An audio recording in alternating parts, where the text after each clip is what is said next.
propos de François Baroin vont bien au-delà de la polémique qui existe dans un hémicycle, dans un parlement. Parfois le ton monte. Mais là, on est dans la mise en cause de la légitimité de ceux qui, en 1997, c'est-à-dire les socialistes, la gauche, avaient obtenu la majorité de vote des Français, en disant que nous étions arrivés au pouvoir par effraction. C'est comme si on disait Nicolas Sarkozy est président par effraction. Moi, je crois qu'il y a un principe en démocratie, c'est de ne pas mettre en cause la légitimité de ceux qui sont élus. C'est une insulte aux citoyens français. Je crois qu'il faut respecter le vote des Français, qu'il vous plaise ou qu'il ne vous plaise pas. Enfin, ici, on est dans l'Assemblée nationale. C'est la représentation nationale qui s'exprime. On doit être capable de parler de sujets d'intérêt général, de le faire de manière courtoise et en s'écoutant. Franchement, faire ce genre de choses, c'est minable.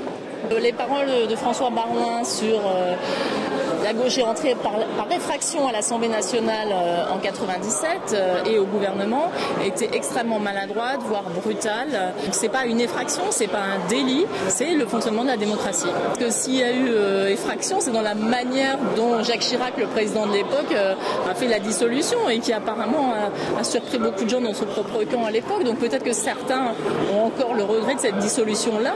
La majorité et le gouvernement sont d'une grande nervosité. Donc, si vous voulez, si cette crise de nerfs continue comme ça, c'est vrai que les mois à venir vont être difficiles.